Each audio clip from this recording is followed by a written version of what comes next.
1 Kings 8. Dedication of the Temple. Then Solomon assembled all the elders of Israel and all the heads of the tribes, the princes in the ancestral house of the Israelites. They came to King Solomon in Jerusalem to bring up the ark of the Lord's covenant from the city of David, which is Zion.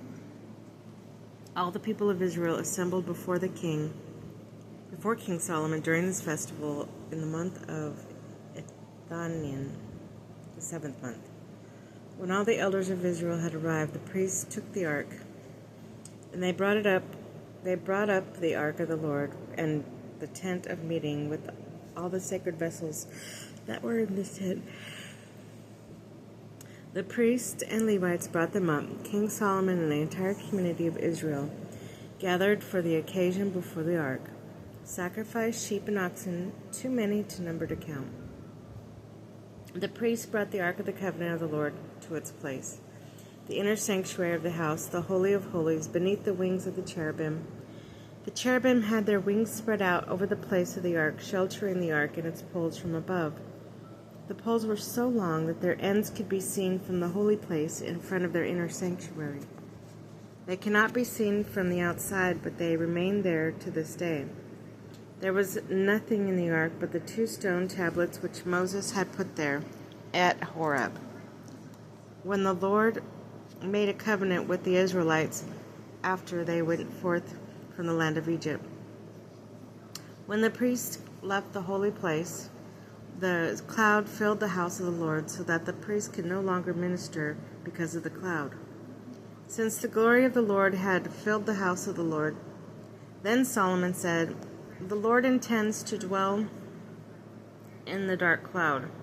I have indeed built you a princely house, a base for your enthronement forever."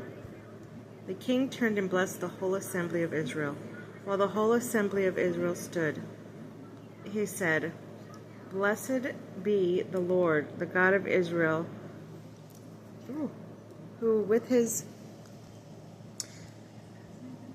own mouth spoke the promise to David my father, and by his hand fulfilled it, saying, Since the day I brought my people from Israel out of Egypt, I have not chosen a city out of any tribe of Israel for building of a house, that my name might be there. But I have chosen David to rule my people Israel. When David my father wished to build a house for the name of the Lord, the God of Israel, the Lord said to him, In wishing to build a house for my name, you did well. But it is not you who will build the house, but your son, who comes from your loins. He shall build the house for my name. Now the Lord has fulfilled the word he spoke. I have succeeded David my father, and I sit on the throne of Israel, as the Lord has spoken. I have built this house for the name of the Lord, the God of Israel. I have provided there a place for the ark, in which is the covenant of the Lord that he made with our ancestors when he brought them out of Egypt, the land of Egypt. Solomon's prayer. Solomon stood before the altar of the Lord in the presence of the whole assembly of Israel, and stretching forth his hands towards heaven, he said, Lord, God of Israel, there is no God like you in heaven above or below the earth, or earth below. You keep the covenant and love towards your servant, who walks before you with their whole heart. The covenant that you kept towards your servant, David my father, what you promised him, your mouth has spoken, and your hand has fulfilled this very day. And now, Lord, you God of Israel, keep towards your servant, David my father, what you promised. There shall never be wanting someone from your line to sit before me on the throne of Israel, provided that your descendants keep their way, walking before me as you have.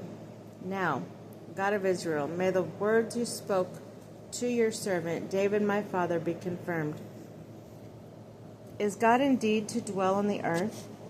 If the heavens and the highest heavens cannot contain you, how much less this house which I have built?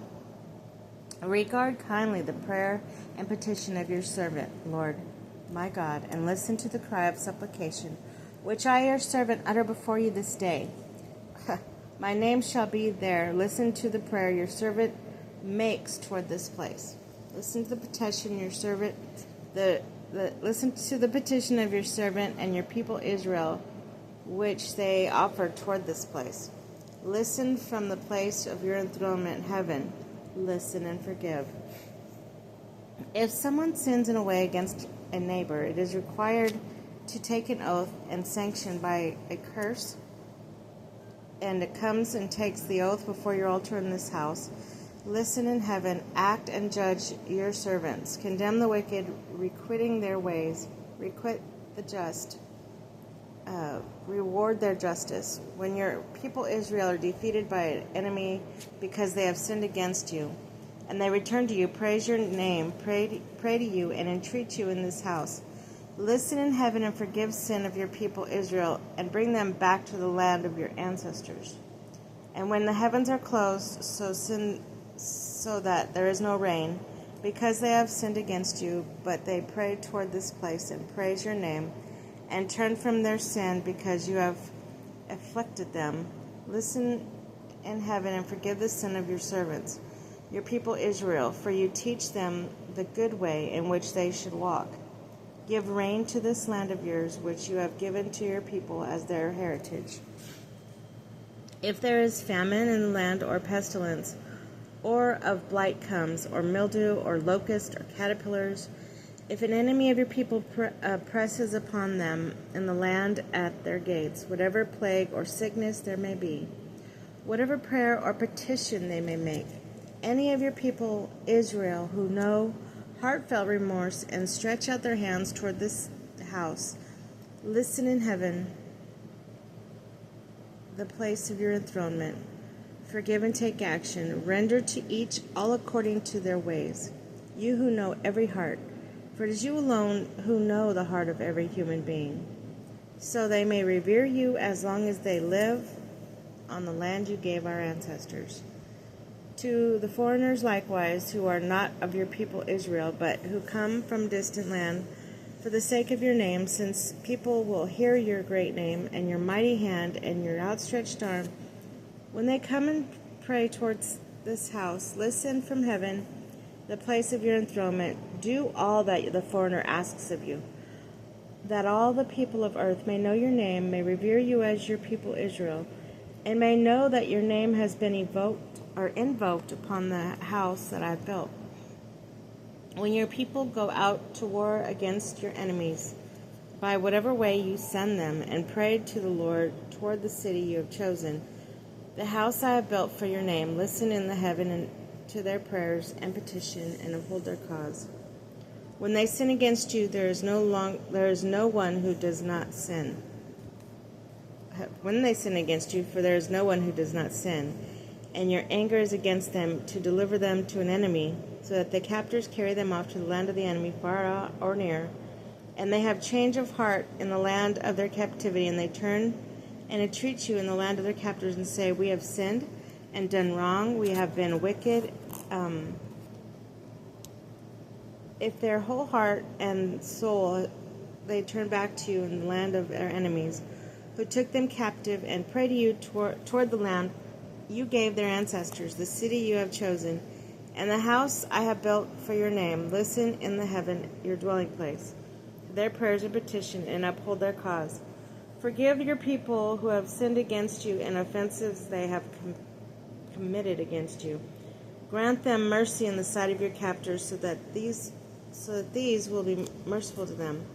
For they are your people and your heritage, whom you brought out of Egypt from the midst of the iron furnace. Thus may your eyes be opened to the petition, your servant, and the petition of your people Israel. Thus may you listen to them wherever they call upon you. For you have set them apart from all the peoples of the earth to be your heritage, as you declared through Moses your servant, when you brought our ancestors out of Egypt, the Lord my God. After Solomon finished offering his entire prayer and petition to the Lord, he rose from before the altar of the Lord, where he had been kneeling, hands outstretched toward heaven. He stood and blessed the whole assembly of Israel, saying in a loud voice, Blessed be the Lord who has given the rest to his people Israel, just as he promised. Not a single sword has gone unfulfilled of an entire gracious promise he made through Moses his servant. May the Lord our God be with us as he was with our ancestors, and may he not forsake us nor cast us off. May he draw our hearts to himself, that we may walk in ways and keep commands, statutes, ordinances that he enjoined on our ancestors. May these words of mine and petitions I have offered before the Lord our God be present to the Lord our God day and night, that he may uphold the cause of his servant and the cause of his people Israel, as each day requires, so that all peoples of the earth may know that the Lord God is holy and devoted to the Lord our God, observing his statutes and keeping his commands, as on this day. The king of Israel with him offered sacrifices before the Lord. Solomon offered 2 communion offerings to the Lord, 22,000 oxen and 120,000 sheep. Wow. Thus the king and all the Israelites dedicated the house of the Lord. On that day the king consecrated the middle of the court facing the house of the Lord. He offered there the burnt offerings, the grain offerings, the fat of the communion offerings, because the bronze altar before the Lord was too small to hold the burnt offerings, the grain offerings, and the fat of the communion offerings. On this occasion Solomon and all Israel with him had a great assembly from Lebo Hamath to the Wadi of Egypt, celebrated the festival before the Lord our God for 7 days. On the 8th day he dismissed the people, who blessed the king and went to their tents, rejoicing and glad of heart because of all the blessings the Lord had given David to his servant and to his people Israel.